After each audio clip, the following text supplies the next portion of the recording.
You're watching Meet the Movie Press and...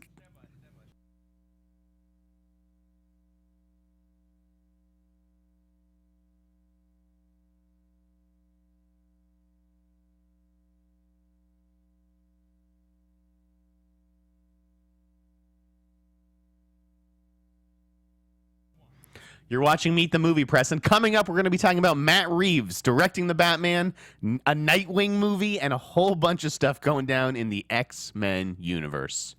Welcome to Popcorn Talk, featuring movie discussion, news, and interviews. Popcorn Talk, we talk movies. And now, here's Popcorn Talk's Meet the Movie Press. Hello. Good morning, Simon. If only there was enough to talk about this week, because it's been, I have to say, a really quiet week. It's going to be a slow show, folks. Yeah, not a lot to chat about. There's nothing happening this weekend. Welcome to Meet the Movie Press. Welcome back. We are back. Yeah. Better than ever. Oh, I wouldn't say that. We haven't done the show yet. Let's not go all Trump. We'll let you guys be the judge. I am Jeff Sneider. You can find me on Twitter at @theinsnyder, and I am the editor-in-chief of The Tracking Board. Make sure to check that out, tracking-board.com. I'm Simon Thompson. You probably know that. Blah, blah, blah. You can find me on Twitter at Showbiz Simon, Instagram at Showbiz Simon, and Facebook, This is Simon Thompson. I'm going to the Oscars for the first time this weekend. Are you seriously? Yeah. Are you going to be in the room? I'm not going to be in there. I'm going to be at the Vanity Fair party. Wow, I've never even been to the Vanity Fair party. A lot of people in Hollywood have never been to the Vanity Fair party. How have you finagled this? A lot of blowjobs. Your jaw a lot looked of a little blowjobs. tired when I saw. Yeah, no, I'm going to be covering it, which is very exciting. For who? For Reuters. Wow. So for worldwide television. Yeah, that is the big is international syndication right there. I know. They said, "What do you want to do?" And I was like, "Oh, I'll have a go at the red carpet." And then they went, "Do you want to do Vanity Fair?" I was like, "Yeah." Now, do you get to take your wife with you? I do not. I'm that's working. tough. Yes. So she is actually going to be at home watching it with friends. Let me ask you this. Oh, do you have a time that you can go? You have to they're like, you can come at 12. No. I'm going to be there for most of the day waiting for people to arrive on the red carpet. Okay. Yeah, they lock you in pretty early. I've got to get a tux today. I'm wearing a tux. You're allowed for the second inside, time. right? Or you just I will be doing going the inside carpet? after I've finished on the red carpet. It's very particular over there at Vanity Fair. Yes. The whole thing is very strict. Do Vanity Fair reporters even get to go? I don't know. Yeah, at a lot of industry events, if you work for a particular outlet, it doesn't mean you actually get to go to the parties. It's not like I don't know. It's not like everyone at Warner Brothers is at every Warner Brothers. No, it's kind of the big. Example. It's kind of the big cheese, and this year I think it's even more sought after. You are the big cheese, my friend. I'm kind of more of a cheese string. In the world of cheese, I'm probably cheese You've string. got some cheese in your teeth. Yeah. Story of my life. Let's talk about the DC universe. Yeah. That's why everybody's tuning in. There was nothing happening with that this right. week. Yeah. Jesus Christ. They've gotten so many directors in the last 2 weeks. Yeah. They're just adding projects. Every character's getting their own movie. It seems a little disorganized, but Yeah. this week it was good. It was good news. Well, this time last week, Right. We were talking about Matt Reeves. right. And the Batman. The possibility of him doing the Batman, but then there was a report on Tuesday, right? Exactly. This week that Where it was negotiations had no, fallen apart. Not doing it. Right. Then, was it Thursday, Wednesday? Right, it's 48 hours later. Yeah. It's like, hey, he's totally doing it. We've locked him It's in. official, right? Yeah. Now, this was not surprising to me. Okay. If you looked at the stories that I wrote on the tracking board and that other trades wrote, the update when, after Boris did his story about negotiations falling apart, which they did, Yeah. That is the name of the game. That is how you negotiate. You Yeah. have to be willing to walk away from the table. And I think in the story that eventually came out, Yeah. it was that Warner Brothers didn't want to pay the fee that Reeves would probably get on his next movie. Mm-hmm. And by the way, I hear Planet of the Apes is really good, dark but good. Yes. And so either Reeves was willing to walk away or whatever. But specifically in the report, it said a studio source confirmed. Yeah. That negotiations have hit an impasse and cautions that. He could always return to the negotiating table. So I really think... Because if you just say yes to a project, that's not negotiating. That is that you're just doing it. So you have to. Yeah, no. He was also added as a producer, right? Yeah. I'm sure that was a big sticking point. Yeah. I don't know. The bottom line, though, it doesn't, this is all the inside baseball kind of shit. The bottom line is that Matt Reeves is directing the Batman. Yeah. And an excellent choice. Great news. Really good. And Ben Affleck is even better news, sticking around to play the Batman. Yeah. So it seems. Currently. He welcomed... Okay, so this was funny. Obviously... I don't know if this is even a conversation over at Warner Brothers or what goes on, but Ben Affleck not in the press release. Yeah. And, you had to pick up on that. But having said that, I had a similar conversation about films when they're initially announced with Keanu Reeves recently. Because when John Wick 2 was announced, he wasn't mentioned in connection with the project for like 3 months. But he's John Wick. Like, you don't have a you can still have a Batman movie without Ben Affleck. You can't have a John Wick movie with no Keanu Reeves. So I think that's just like an inherent, yes, of course he's involved. Do you think it was... I think it was just an oversight. But you would have thought someone would have picked that up on a... I suppose. But the Ben Affleck thing really... If you've been doing this as long as I have, it stuck out. It was like, where is Ben Affleck in this release? Especially given all the rumors. You'd think that they would just like... have that added layer of reassurance. But a few hours go by, people are talking about it. Warner Brothers had openly confirmed that Affleck was still involved to some of the blogs who bothered to follow up. And then Ben, sure enough, tweeted out, welcome to the Batcave. Yeah. And, Jeff Johns tweeted something. And, it's all this I'm really coordinated excited. social media effort. I'm a big fan of Matt Reeves. I love his work. So do I. I think he's visually really good, and I think his storytelling, he's really strong as well.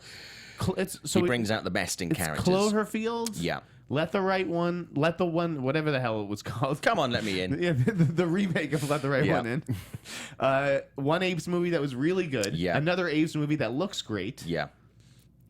How can anybody be disappointed by this? Yeah, like, I think it has the whole much, and I think universe. it's probably it's the match of quality and content and direction that really the DC universe has been crying out for, because it's had some of them in many of the films to date, but it hasn't quite gelled, and I think he's going to be that glue that's going to make this stick together. I think there's a darkness about him in a sense. If you look at, I'm doing a vampire movie, I'm doing these really kind of dark apes movies. But the thing that I love most about Reeves is the end of Cloverfield, because I really actually thought Cloverfield had a lot of heart, and it got me there at the end. And if he can bring that to the Batman, I'd love to see there be a real love interest. I don't know. Yeah. I feel like that's been missing a little bit. I'd like to humanize Bruce Wayne or something. Matt Reeves, pop fact, gave me my first movie poster quote. Really? For what? For Cloverfield. Yeah, in the UK, when they were doing the campaign for that, they asked what for was quotes. The quote? I can't remember. It was a long time ago. Scary as fuck. Amazing! If you like monsters, see this monster movie. It's gonna be huge. It's a roller coaster ride. But yeah, because all the quotes were being cleared by Matt Reeves, and Matt Reeves cleared my quote, and it was the biggest one on the post. It was huge in the central London. Well, So I thank you, Matt remember Reeves. talking to Matt Reeves actually at the Cloverfield premiere. He was a very nice guy. Yeah, he's a lovely guy. I interviewed him for the last Apes movie. Really, really good. He's genuinely funny as well. Yeah. He's got a great sense of humour. Well, I'm really excited about him directing the Batman. I've yet to find anybody that's not excited. It's not like with Mel Gibson over Suicide Squad that had people for and against. I've yet to find anybody who's like, actually, that's not a good hire. Yeah, I wouldn't understand any trepidation here.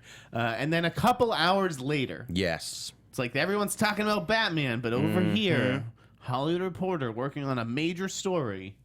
Chris McKay, the director of the Lego Batman movie, to direct a Nightwing movie. Nightwing, of course, Dick Grayson, the original Robin. It's going to be written by Bill Dubuque, who wrote The Accountant, which I really liked as well. Yep. So this is back-to-back huge news for the DC Universe, both pretty positive announcements and reactions, too. Yeah, I think so, and it's really interesting to see what they will do with Nightwing. I think perhaps, and other people have commented on this week as well, start to take the DC Universe stuff in a slightly different direction, which I think is no bad thing. I think it's good for this to have a refocus, to perhaps move slightly, slightly off the center where it's on at the moment. Really interesting, and he's proved with Lego Batman that he can actually do. He can incorporate. Obviously, it's a very different type of film to what Nightwing will probably be, and I'm going to assume it's live action. It is. It is live okay. action. That's what I had assumed right from the very beginning. Yeah, I think he'll be able to bring some of the levity and some of the darkness as well that will come with this, and I think it'll be a really interesting movie. This will be his live action debut. Is there anyone that you would want to play? It will be, won't it? Yeah. Is there anyone that you would want to play Nightwing? I had a thought about this week, and I kind of couldn't think of anybody that would spring to mind. I'd like to see someone quite new play it. I like either Taron Egerton or Timothy Chalamet. Ooh, yes. Ooh. I don't know if Taron, because Taron's already got the Kingsman franchise. I don't know whether he would want. He wouldn't feel like as much a discovery. Like you'd be expecting him to kick ass a little bit too much. Yeah, I could see like a bit like another Ezra Miller type. I think he's too old for this. I mean, he is too old for this. But Dean DeHaan, someone like that, Dean DeHaan, Ezra Miller, someone a bit, just sort of kooky looking, but still, of that kind of ilk would be quite good. I'm very curious to see what's going to happen with Dean DeHaan with Valerian, whether that is a huge hit or whether that just like is the nail in the coffin. Well, Cure for Wellness has really not done well, and I like him. I like him in movies. I tweeted something out this week, just real quick about Dean DeHaan, where I just feel like his choices lately have been super questionable. And that maybe, just like in sports, it'd be time for a new home. Like, maybe try to find some new reps. But I felt bad about that. I wasn't advocating for the guy to fire his representatives who have been working tirelessly on his behalf and have gotten him this far. Yeah. But, I would just I really like Dane DeHaan, and I want to see him do better. A couple of suggestions in the chat, actually. From Superman 2007, Aaron Taylor Johnson. No. Well, he's already a superhero. He's already a superhero. Well, I guess he's dead. I just think also he wouldn't be quite. I guess he's dead, though. Yeah. Awkward. Someone else saying Taron will be good. Someone saying F31 Laverne Cox for Nightwing. I like your thinking, but not a fit. Just because I didn't age. Purely on age there. Laverne Cox. Jack O'Connell or Logan Lerman coming from Cooper Hood. Logan Lerman would be a good idea, actually. Right. I think Jack O'Connell, again, too old. But yeah, some interesting ones. Adam Driver was apparently rumoured at one point to play Nightwing. That will not happen now, obviously. I did that story, okay? And are you in the chat right now? Are you just sending me messages? Because you are typing. I have multiple personalities. Okay, cool. I wasn't typing. All right, split. But no, I reported that Adam Driver was offered Nightwing. He wasn't offered Nightwing. He was offered Lex Luthor in Batman vs. Superman. So because Nightwing obviously wasn't even in Batman vs. Superman. So that was just a bullshit rumor. So apologies to everyone for that one. And of course, Adam Driver also got offered Star Wars. He was choosing between Star Wars and Batman vs. Superman and ended up going with Star Wars. Would have been nice to have that piece of information. See, I was always very disappointed that we never got to see, because there were rumors of Joseph Gordon-Levitt going on to do a Robin from Dark Knight. I'm just because he would have been really good. Yeah, he would have been, but you know what? About it. Yeah, that's the danger in taking a small part in a Christopher Nolan movie, right? Like he kind of blew his wad earlier, so to speak. Nobody likes doing that. But yeah, Nolan's thing was a contained universe. I don't think you could have Gordon-Levitt just go off. Again, I think just purely on his age thing, I think he's probably that couple of years too old for that. I don't know what age they want the character to be. We'll see. Well, I'm just purely thinking of it, not necessarily from a first film, but looking if they wanted to bring him in a second and third film. You don't want to do that thing where you start to look like a 50-year-old man in high school. And then finally in the DC universe, we're almost done. David F. Sandberg came on to direct Shazam. Yeah, this happened just after the show last week. This one came out of nowhere. I believe it was our boy El Mayimbe at The Wrap who broke this. I didn't see the Annabelle sequel. I'm not sure what this guy can do. Well, the Annabelle sequel hasn't come out yet. That hasn't. So has he done anything? Lights Out? Was that him? He did Lights Out. Okay. He's done the Annabelle sequel, and then this is the next one, because Annabelle is coming out in a few months. Okay. I know. I remember our There have been preview screenings for it, but it hasn't been released yet. Got it. Not for us, but audiences. Lights Out I didn't really care for.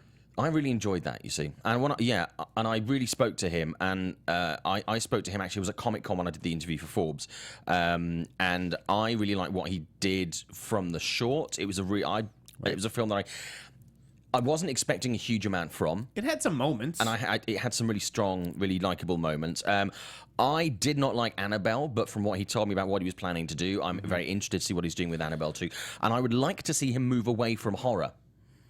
I'd like to see him do something that is different, but still has an element of darkness to it, because he does that well. An element. You love those elements. The element of darkness. Well, I don't know that much about Shazam. I don't know. No, not me. If Dwayne Johnson's going to be playing a supporting role as Black Adam, is that where Black Adam's being introduced in Shazam and then getting his own movie?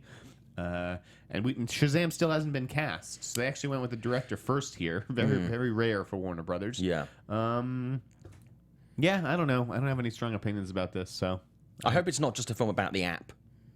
Well, there's a superhero someone, that just helps you Shazam! go, what's that tune? 10 seconds later.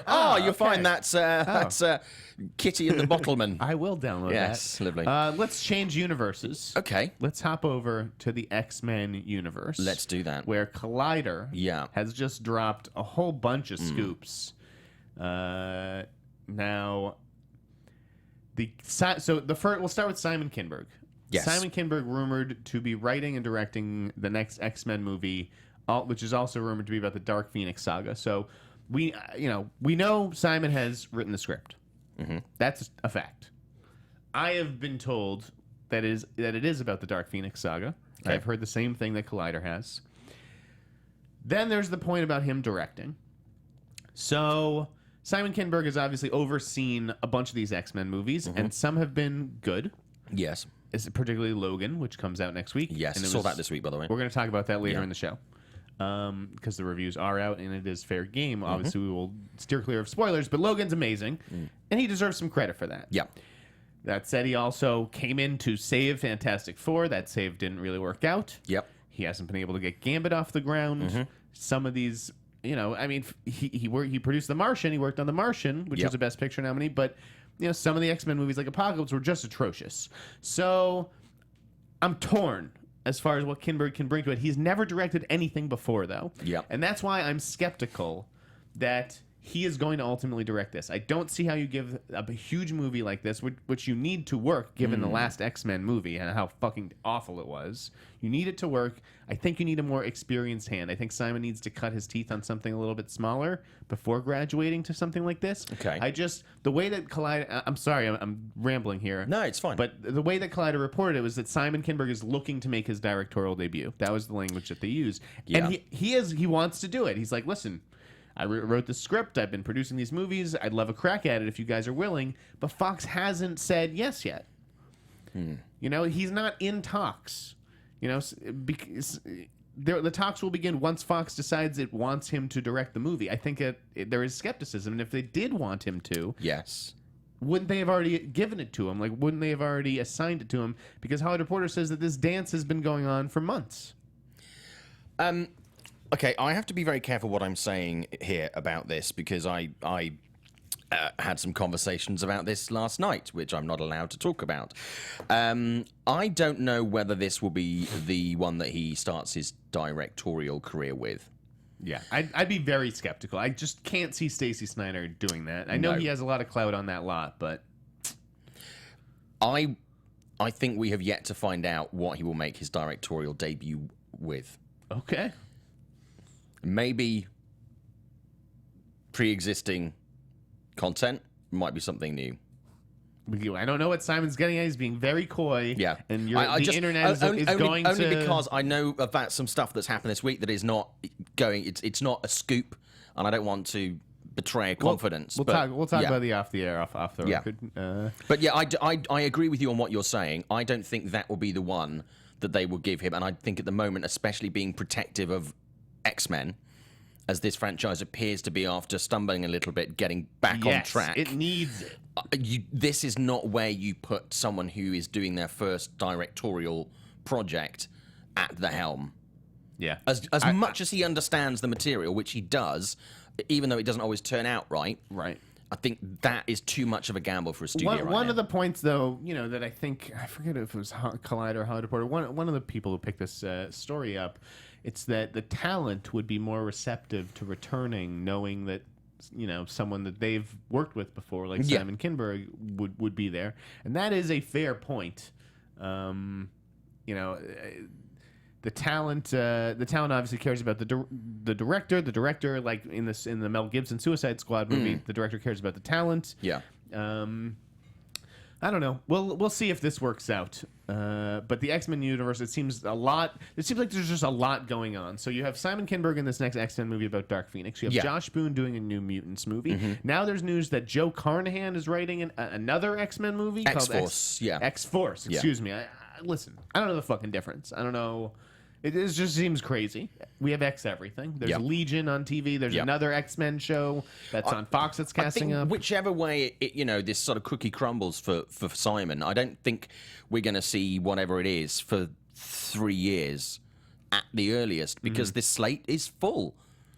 It's a full slate. What is next? Is it New Mutants? It seems like New Mutants is the next one, no? Yeah, I think so.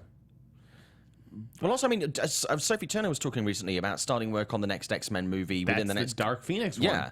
So like soon. Is that next? Like, I don't know. Well, she was talking about later this year. So if Simon was going to be directing that, surely they would have announced him now, because usually you would think so. It's within say 6 months, 4 months before something actually lenses that you're actually announced as the director. I'll put it this way, though. Yeah. As much as I'm sort of frustrated by how chaotic and confusing the universe is, it's because we're all guessing right now, and there haven't been a lot of official announcements. Yeah. Which I think I prefer, actually, to the Warner Brothers.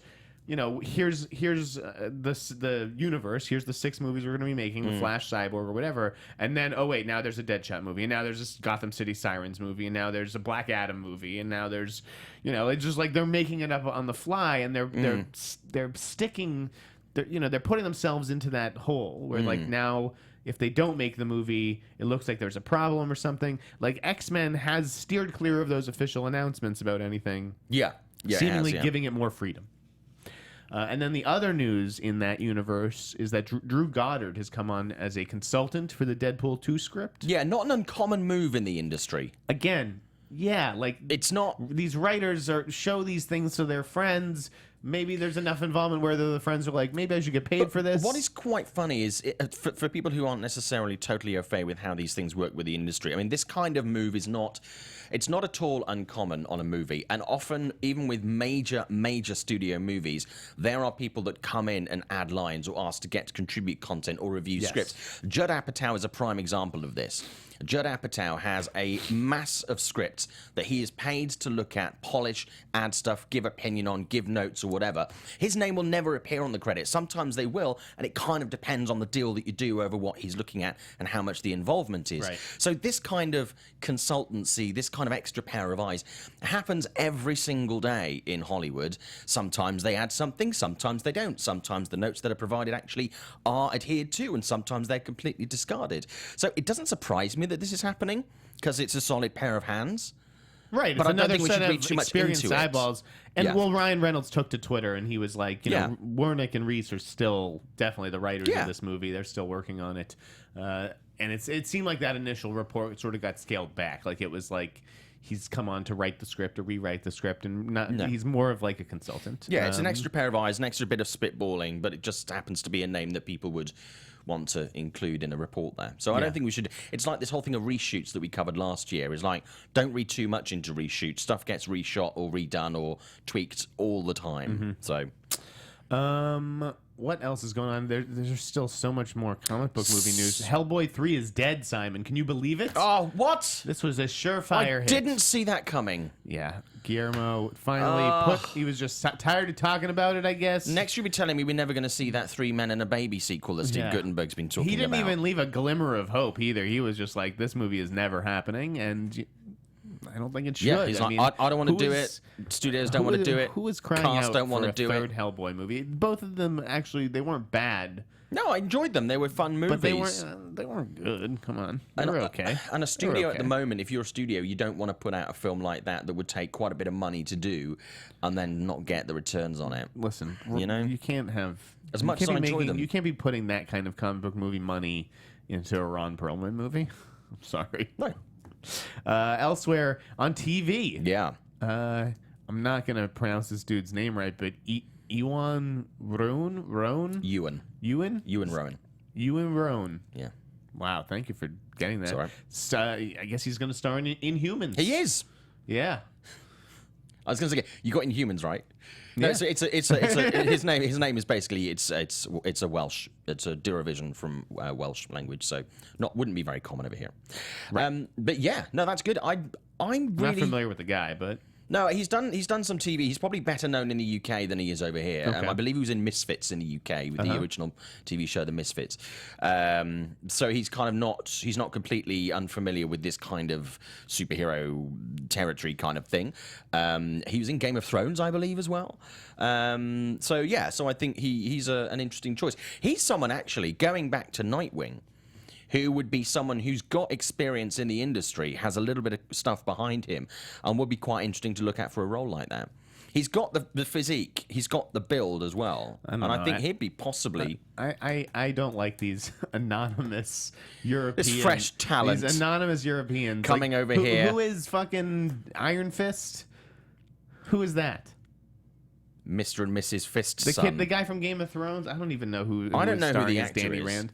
But come on, I mean, even Denzel. I would have said the same thing Denzel about Washington started. Who the fuck is Denzel Washington? No, I would have Everybody's- said the same thing about Charlie Cox though, as Daredevil. Like, oh, here's another anonymous European guy, and he's fucking awesome. So Yeah. I will reserve judgment until I actually see Iron Fist, and I'll give. I get your point. Iwan Rheon a shot on Inhumans. I'm holding a piece of Inhumans casting. Oh. Which I can't reveal. Okay.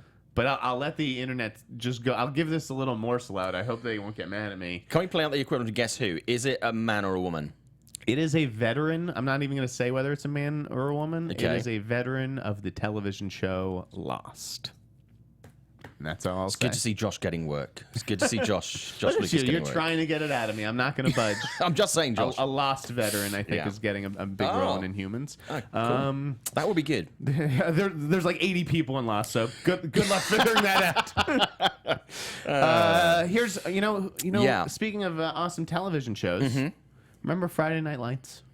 I do, but it wasn't a huge show in the UK. I was gonna say I've actually never. I saw the pilot and it was fine, and I never watched it again. I know where this is going, and But Kyle Chandler, the Kyle star Chandler. of Friday Night Lights, Yeah. starring in Godzilla 2, he's going to play Millie Bobby Brown's father. I wouldn't. Yeah, I mean, they had Bryan Cranston in the last one, another big TV star. Yeah. Kyle Chandler loves monster movies. He was in King Kong, Super Peter 8. Jackson's. Exactly. He was the father of a child running from a big monster in that movie. So maybe he just digs this kind of stuff. Fair dues. And money He does and it. big paychecks. Yeah, I was going to say, he's running towards those. But he does this pretty well. Millie Bobby Brown. Yes. I love Millie Bobby Brown. Who I referred to her the other day, and so I went, Minnie Bobby Brown. I went, no, it's not Minnie Bobby Brown. It's Millie Bobby Brown. I'm very happy to see her having the success that she's having, and she's great. I'm a little bit concerned that we're going to have another Chloe Grace Moretz on our hands, where she starts getting cast in so many things, and a lot of the projects aren't necessarily up to her standard. Now, to date, these have been strong projects. But I know she's like the hot young thing when it comes to talent and casting right now. A lot of people are looking at her to put her in projects. Chloe Grace Moretz turned out a lot of great projects that nobody really got to see, which is a shame. Like what? Wait, what? There's quite a few films she's done that like literally nobody saw. I'll give you a list later. That's Like Brain on Fire and stuff? No, Like, what is that? I've never heard of Brain on Fire. You just make that film up? No. Oh, okay. What about Field of Dreams? Wasn't in that. I'm a little bit. I don't want to see Hollywood overuse her. Oh. I just want to see her space her projects out a little bit. I mean, she's not taking career advice from me or anything. You know, she's not asked me. Godzilla 2, it comes out in like 2019 or something, so it's pretty spaced. It is spaced. That is a fair point. Yeah. There is a period of time. There is it just 2 feels, years. Yeah, it just feels like Yeah, but now. she seems to be like a go-to casting thing for young girl or young woman right now. And I'm like, let's not overuse her in Hollywood. We have a habit of overusing people and really spoiling their talent. Someone just scared the shit out of me in my Twitter replies. Okay. They said the Scooper has said that Jordan Peele is in talks to direct The Flash. Is it true? And I was like, first of all, who's the Scooper? Is that Mayimbe? And then, but then there's nothing else on Twitter about it. So I I don't know where someone said this or if they even said it, or if somebody's fucking with me, but I actually would kind of love that idea. And I kinda like the idea. We're gonna get into Get Out shortly. Who is the scooper? I don't know who this person's referring to.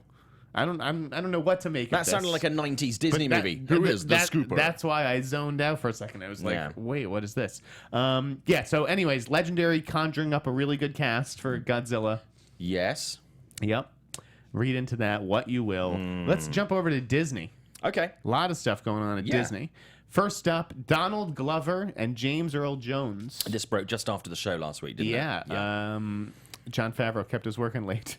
It broke like late in the day. Yeah. So Donald Glover is going to play voice. I don't know Simba. what the deal is. Simba and James Earl Jones coming back for Mufasa, right? Mufasa. Wow, that's awesome. Yeah. Listen, I love the Jungle Book. John Favreau knocked it out of the park. The Lion King, top 3 animated movies of all time for me, Okay. and probably the best. Top 1 and 2? Top 1 and 2? All Dogs Go to Heaven. Toy Story. Oh. Lion King may be my favorite, Care like Bear movie? hand-drawn one or whatever. Okay. But so this means a lot to me, and Yeah. I was a little skeptical, like, oh, why do they have to do this? But if you're gonna do it, I don't think you can do much better than my pal Donald and James Earl Jones coming back. And I think that Timon and Pumbaa and Nala will be announced pretty soon. Had James Earl Jones not come back, who would you have liked to have seen as Mufasa? Because I was very pleased to see that, but I was kind of like, wouldn't it have been quite nice to see someone new do it? No, I would have asked them to bring back Idris Elba from the Jungle Book. Okay. Yeah, he played a tiger. Now he can play a lion. Or maybe he'd be good as So Scar. diverse. He'd be good as Scar. Yeah. But We should get Jeremy yeah, I don't know. Irons back Why? to do Scar. Who would you have? I was thinking, because I love his voice, is Mahershala Ali. Ooh, I could see him starting to get some voice work. Yeah. That wouldn't surprise me, actually. That's a good call. I'm just saying. We also saw also at Disney, we had a first look photo from Han Solo. We did. A lot of people in that cockpit. Yeah, felt a little tight. Yeah. Was there anybody that we didn't see? I feel like there was. It was the first time we saw the girl who was cast quite recently, who nobody Phoebe really Waller. knows. Yeah, Phoebe Waller-Bridge. yeah, who we don't really know. And was it the first time that we saw the new Chewbacca? Yeah. Yeah. Obviously, Peter Mayhew not filling that role this time. I don't remember what the guy's name is. Like Jonas. Yeah, he's been doing a bit of Suatu or press this something. week, actually. Hey, listen. The only thing that matters is the fucking movie's called Han Solo. Yeah. Does Alden look good as Han Solo? Yeah. And he did. Yeah. He did. I'm liking the look of that. I am liking the look of that. I didn't have much concern over it. Tell us about the other Star Wars news. Yes, which I'm genuinely really happy about. The original cuts of Star Wars are possibly going to be re-released for the film's 40th anniversary. First of all, that's excellent news. Secondly, how the hell is it 40 years since Star Wars comes out? It seems like only yesterday, but 40 years ago yesterday. Yeah, I'm genuinely excited about this. I revisited Star Wars when they were released in the special editions, etc., etc. And I have to say, I think the editions, or most of the editions that were made and the cleaning up, etc., did kind of spoil the experience. And I'm genuinely looking forward to going back and seeing the original Star Wars in its original form as I first saw it as a kid. I'm really excited about this. I could give a shit.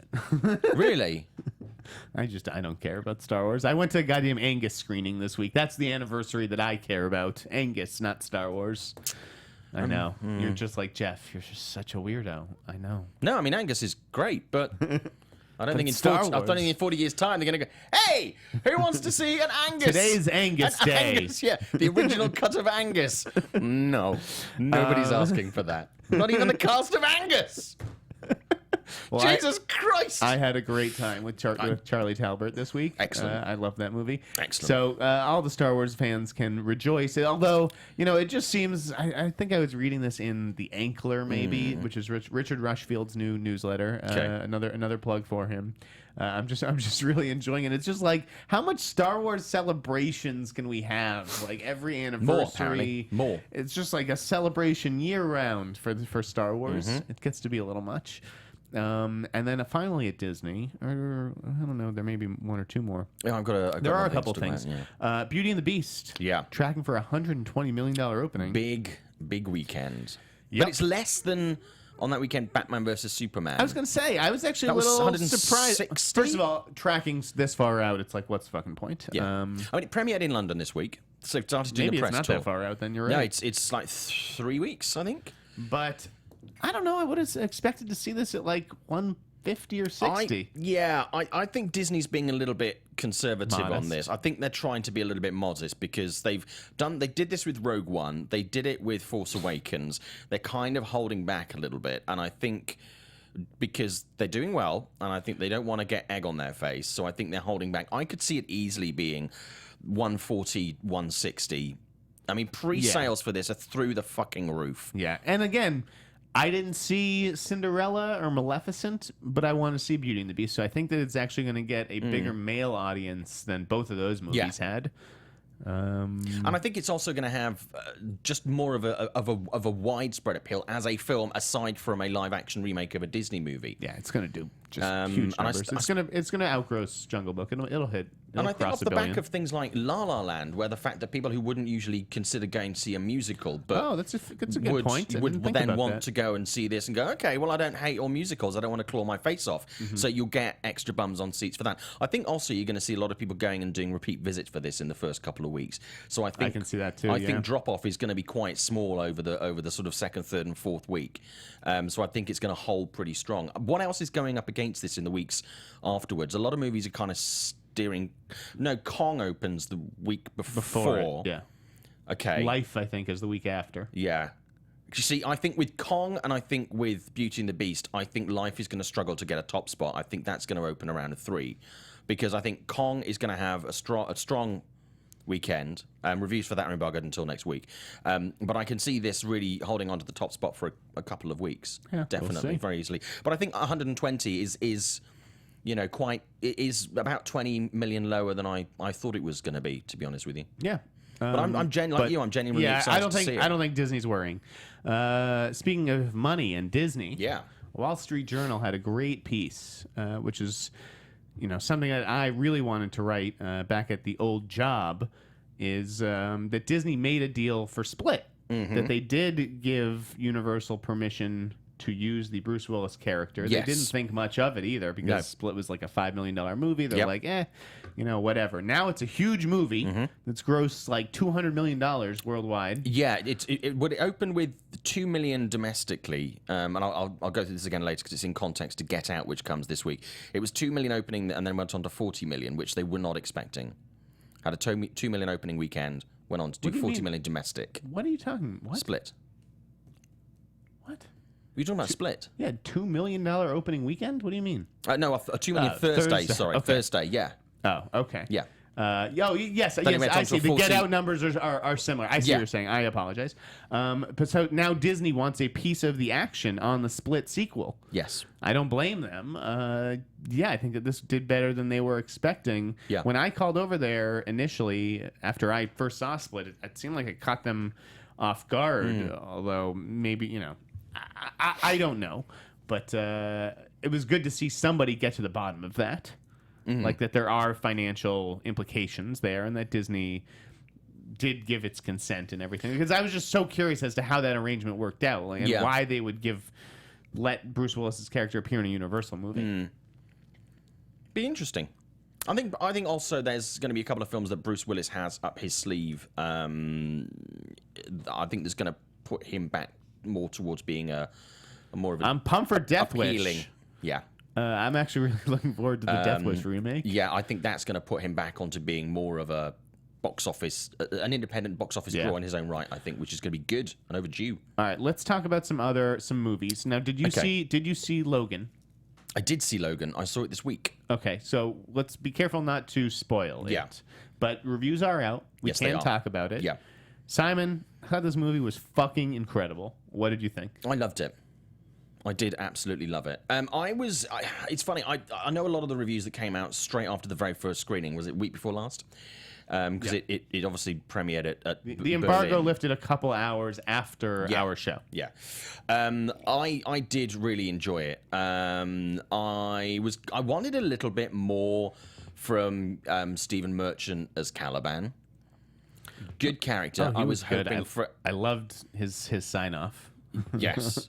I thought he was good. I enjoyed Richard E. Grant, but weirdly for Richard E. Grant, I think he held back a little bit. I would have liked to have seen a little bit more crazy from Richard E. Grant. Yeah, kind of me too. I'm with you on that. I loved... These are very small things. Yeah, I loved Hugh Jackman's older Logan. Everything that came with that characterization. Yes. I think Hugh Jackman was amazing. Guys, nailed that. If Ryan Reynolds is nominated for a Golden Globe, well, now obviously that's in the comedy category. Yeah. And Hugh Jackman would be in the drama category. Yes. Because this is not humorous. So this is not. It's not going to happen. Yeah. Realistically, but his performance is a million times better than Ryan Reynolds'. It's the performance as Logan that we have been waiting to see. Yes, this is in what I've every always wanted. Single X-Men movie. It is absolutely on the money. What did you think of the violence? This is a fucking hard R. It is fucking hard R. I genuinely enjoy really well choreographed, really smart, sharp violence in films. Because violence is not difficult to do, but I think to do it well, it's like creative swearing. To do it well, to do it with great dramatic impact is excellent. And this is the second film I've seen within the last couple of weeks that I think has done it really well. This and John Wick 2. And it just... What was more violent? I'm actually very curious because I still haven't seen John Wick 2. I do want to see it. I would say John Wick 2 is more violent. But this, I think, this is more visceral. I have a hard time believing that. And I think, well... Isn't John Wick just a bunch of headshots? No.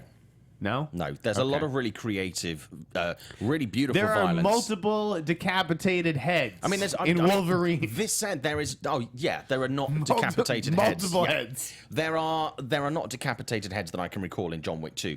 But I think one thing that is stuff like that, and obviously the girl, seeing her commit acts of violence is insane and so visceral. And the way they treat kids, too. Like...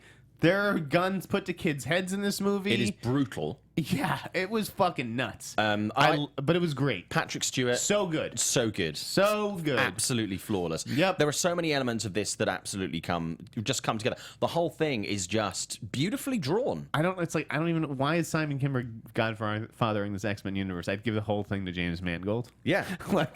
Mangold crushed this. He should be directing the next X-Men movie. But I actually Mangold directed the last Wolverine movie as well, didn't he? Yeah. Which I liked. Which I thought was okay, but the ending I thought was completely fumbled, and it didn't have half of the heart of this one. Right, it was and I'm kind of like, compromised. why couldn't you put some of the heart of this, just a little bit, in that? Well, you know what? I'm even okay with that mediocre Wolverine movie because it made this even more of a surprise. Yeah. This is an absolute bloody delight. Honestly, it's the best X-Men movie. I think it's the best Marvel movie. I think it is. Yes, yeah, I see. I still love X2. X2 is fantastic. Yeah, and so I had the long think about this. I can't decide which one I like best because it's like comparing chicken and pizza. They're two different foods. Yeah, this is not an X-Men movie the way that you think X-Men. No. This is and that's why maybe Mangold wouldn't be interested in doing X-Men. Can I just say, if you've got kids and they love the X-Men movies, steer clear. Fucking don't take them to this. No. Seriously, I know they will want to see it. This is not a film that kids should see. You can take your kids to see this. You should not take your kids to see this. Mangold, though, he elevates the whole genre. It's like what Nolan did with Dark Knight, I think. Excuse me. I don't think he'd be interested in making one of these big ensemble X-Men movies. No. Man, he classed it up, man. They brought it with this X-Men movie. It's a hell of a way to go out. And then I don't know what the deal was with. There was no post-credit sequence shown to the press. No, there was not. Then there was one reported. Yeah. That the runtime had grown by 3 minutes. Yeah. Then the reports that it's not a post-credit sequence. It might be something before the movie even starts. I don't know what the deal is. When I saw it this week, there was nothing before. And there was nothing after. Right, no. They save it for, the commercial release. But I mean, to be honest with you, I'm going to go and pay and see this movie again. It's one of the rare Marvel movies or any superhero movie that even my wife wants to go and see. And so we're going to go and we're going to enjoy this again. It's beautiful. And the ending, I'm not going to talk about what the ending is. It's beautiful. I loved it. It's beautiful. Yep. I mean, I'll just say it's beautiful. I won't tell you why it's beautiful, but it is good. Really nice. You're gonna think we're nice overselling this movie. Believe the hype. No. I'm totally fine hyping the shit out Yeah, of this. it's a great movie. It's so few movies come along which are genuinely worth the admission fee. This is worth the admission fee. All right, Get Out. Did you see Get Out? What? Get out! Okay. I have Get to. the fuck out! I did. Get the fuck out of here. I did see this week. There was a screening, Also, so I went and I watched it with my eyes. also great. Oh my god. It was really good. This is another great movie, seriously, and this is why I was going to be comparing Split and Get Out, because they're both movies that are being released. They're not the biggest movies, but this already, Get Out, on Thursdays took 1.8 million, which is not far off Split's 2 million. Now the studio are predicting about an 18 million opening. I can see it doing a weekend of 20 to 25. Easily. See, I think it's going to be more. 27 to 32. Yeah, see, I think 2025 is very easily obtainable with this. Word of mouth for this is really strong. I mean, as much, and I'm not dissing Rotten Tomatoes, but it's got a 100% score on there. I'm kind of a little bit, I don't necessarily think a high score on Rotten Tomatoes, because it's an aggregate site, it's not a review site. It means huge amounts. I don't know. I think it means something. But it There's does mean 120 something. reviews. 100% right now. 100%. It's very weird that you find a movie that feels so fresh and yet has so many seeds from so many other classic elements. And I had an absolute blast with this. It's got a brilliant, very similar to Logan. It balances perfectly a brilliant, visceral, dark tone with some genuinely enchanting moments of levity. And again, like Split, there's that darkness, and then there's the bit of light to relieve it. And I think Get Out has a lot of those elements as well, which just make this a fantastic. It's just a fantastically enjoyable film. It's dark and it's brutal, but it was disturbing. It is I actually thought it was disturbing. disturbing in a funny games kind of way. Yeah. In a people under the stairs kind of way. You ever see People Under the Stairs? yeah, I love that. One of my favorite Wes Craven movies. Yeah. It was really tremendous. This kid, Daniel Kaluuya. Yeah. Fantastic. Yeah, he's brilliant. I think you're going to be seeing a lot more of him. British actor, by the way. Yeah, he was in Black Mirror. Yeah, And then Sicario. yeah. And I was talking to Kroll, I think, no, I don't know who I was talking to, but yeah, they were surprised that this was the same guy, because he seems so much younger here and Yeah. like more older and rugged and in Sicario. But yeah, same guy, really talented actor. I had really liked Allison Williams in this. She was great. Catherine Keener, Bradley Yeah. Whitford. Bradley Lakeith. nailed it. Right. So everybody was really good. I had maybe a little bit of a tonal problem with the best friend character who provides comic relief. I think they took that maybe one step too far.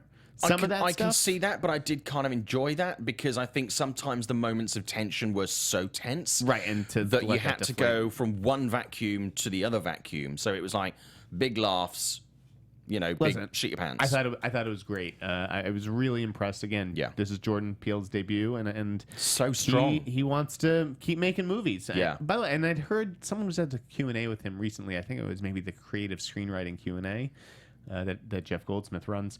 But he was sort of lamenting Keanu, his movie. He was just like, I don't think that really showed what we were capable of, and we had to rush the script. I would have liked to have had some more time to flesh it out. Still, So I love he that kind of movie, owned though. up to it. No, Keanu's not a very good movie. I really enjoyed that. As someone who loved Key and Peele, Keanu was subpar. I thought, and it seemed like he agreed, and That's okay. Owned up to it. But I'm glad that you enjoyed it. I did. Did you see the trailer? This little teaser thing for Castle Rock. No, I didn't. I literally haven't had time. It's just like, there's no footage or anything. They think they're still writing it, but it's going to be like a 10-part Hulu series connecting the world of Stephen King. Yeah. Set in the town of Castle Rock, Maine. I think that's going to be awesome. Okay. Are you a big King guy? I do like Stephen King. I like the classic King stuff that I used to read, like in the 90s. I'm genuinely excited about seeing this, and I'm very much looking forward to it. For me, I think it's either going to work and be genius, or be a bit of a mess and be a little bit awkward and not hugely enjoyable. I think they're either going to nail it or they're going to totally drop the ball. I don't think there's going to be a lot of middle ground on this, and I'm a little bit nervous, but genuinely looking forward to it. Did you see 11/22/63? No, I never got around to seeing that on Hulu. I know you sang the praises of that. I really enjoyed that. So if that's any indication, I got high hopes for Castle Rock. We got to speed this along because we only got about 4 minutes left in the show. There's a Predator cast photo. Yes. You excited about this cast? I'm genuinely excited about that. I'm a little nervous, just a little, but the cast is pretty cool, and it stars Boyd Holbrook, who was great in Logan. We didn't talk about him. No. That was like a real star-making role. Yeah, I he think. was really good. He's great on Narcos. We shared a moment at a Sundance Film Festival, so he's cool in my book. Nice. Kristen Stewart signed on to this movie Underwater. Yep. You know, she hasn't done a lot of mainstream stuff since Twilight and Snow White and the Huntsman. I think it's kind of good to see her go back to that. And I'm looking forward to seeing Personal Shopper, actually, the movie that she's got coming out in the next 8 weeks or so. Yeah. Yeah, I'm looking forward to seeing that. So me too. Charlize Theron. Two things with her. So her movie The Coldest City changed its name to Atomic Blonde. Which do you like more, The Coldest City or Atomic Blonde? I prefer the original title. Okay. Because when I saw the poster and I saw the title, it just made me think of Blondie. Okay. Because the band Blondie... Right. I don't know. To me, it's just a more memorable title than The Coldest City, which just seems like this kind of generic. I'm willing to go with it. It won't affect how good the film is. No, but... Yeah, I just prefer like the original title, but Hollywood didn't ask me, so... She's also doing a movie with Seth Rogen called Flarsky. Yes, I read about that. An indie comedy. He's going to be like a bitter journalist, self-destructive. A bitter journalist? Can you believe that? What? It's Seth Rogen stealing all Where did they get my that roles. idea from? We always run into each other in the audition room. And he's going to be chasing after his childhood crush and former babysitter, who is now one of the most powerful women in the world. Of course, you have to have Charlize playing her. Of course. There's going to be a fourth Purge movie. Yes, there is. But James DeMonaco not directing. No. Coming out summer 2018, so that is really not that long to go. That's like 15 months from now, so they're going to have to get... I'm assuming they've got a script for that. Maybe they'll get Mike Flanagan or somebody like, someone from the Blumhouse stable. It would be good. I do enjoy the Purge, franchise. I really enjoyed Purge Election Year. Where they're going to take the next one, I have no idea, because the world is a little bit crazy right now. Right, the third one actually kind of nailed it. You're going to have to come up with some really fresh ideas, but I'm genuinely looking forward to it. I do love the franchise, and they get better and better as the franchise goes on. Again, bits and bobs. Matt Ross, the director of Captain Fantastic, taking a step up. He's going to be directing this futuristic crime thriller called Tomorrow and Tomorrow for TriStar. Did you like Captain Fantastic? I really did. I thought it was very good, and I've always liked Matt Ross as an actor too. Yeah. On Big Love, he goes back to PCU. Yeah. We talked about Joe Carnahan earlier. Yeah. I was just very encouraged. I guess he did a Q&A or some interviews this week to talk about The Raid. And he said that basically he wants the movie to feel like the Adam Goldberg knife fight in Saving Private Ryan. Yes. Which is like, Joe, here's my money. That sounds fucking awesome. Yeah. I have total trust in Joe anyway. Apart from 18. Everything else he's done. We love Joe Carnahan. I love The Raid, and if anyone is going Yeah. to reinvent that movie, it's going to be him. Noah Hawley, the Fargo creator, directing this movie Pale Blue Dot with Reese Witherspoon. Are you going to watch Big Little Lies on HBO? I am. Yeah, as soon as Oscar season is out the way, I can take some time and actually catch up on a few things, and that is one of them. This is over with, but now props to Josh Gad for all those Daisy Ridley videos. Yes, genius. I thought I really enjoyed all of them. They had a ton of fun cameos in this last one. And then finally, condolences to the bearded one, Steven Spielberg, who lost his mother this week. I was very friendly with one of Steven's assistants for a long time. Okay. I just feel like I'd heard about his, she would never talk about work, but she'd talk about, I know the Spielbergs were good people. Yeah. And his father just celebrated his 100th birthday. 2 weeks later, he loses his wife. And so condolences to the whole Spielberg family. That's got to be tough. Is there anything else? I guess we got another bonus minute. Fox issued its second apology this week. Yeah. After apologizing for its fake news Cure for Wellness stuff, I guess it also used footage from the Kenyan terror attack in 24. Oh, no. Which was just in poor taste. Can I say, talking of campaigns, it took. I mean, I love the movie, but the Get Out poster campaign, I had to look closely and wonder what it was and check that it was a movie. That some of those posters did just look like This Is Not Your Neighborhood, Get Out. Oh, I like that. Which I like that whole campaign. I liked the campaign when I noticed what it was. Otherwise, I was like, oh, okay. Oh, okay. Yeah. I get it. So, risky campaign, but it's worked. And then, do you ever read those honest Oscar ballots at THR? I do. It's shit's hilarious when you actually see the mindset of some of these Academy voters. That'll pretty much do it, I think, for Meet the Movie Press this week. Yeah, we covered a lot of ground. Yeah. Simon, where can the good folks find you? Well, this weekend, you can find me physically at the Independent Spirit Awards and then at the Vanity Fair's party covering the Oscars. Yes, please go out and find Simon at these events. Find me if you can get through security. You can find me on Twitter at ShowbizSimon. You can find me on Instagram at ShowbizSimon. You can find me on Facebook. This is Simon Thompson. That's not my personal page. And I'm Jeff Sneider. You can find me on Twitter and Instagram at @theinsneider. You can find my ramblings and that of my staff on the tracking board, tracking-board.com.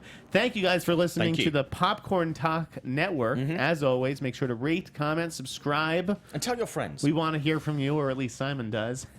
What?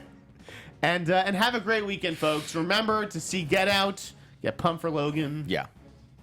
And go, And have a great time at the Oscars. Yeah, watch it. Go Casey Affleck. You didn't need our takes. There are plenty of those online. From producers Maria Menounos, Kevin Undergaro, Phil Svitek, Christian Harloff, and the entire Popcorn Talk Network, we would like to thank you for tuning in. For questions or comments, be sure to visit popcorntalk.com. I'm Sir Richard Wentworth, and this has been a presentation of the Popcorn Talk Network. The views expressed herein are those of the hosts only and do not necessarily reflect the views of its owners or principals.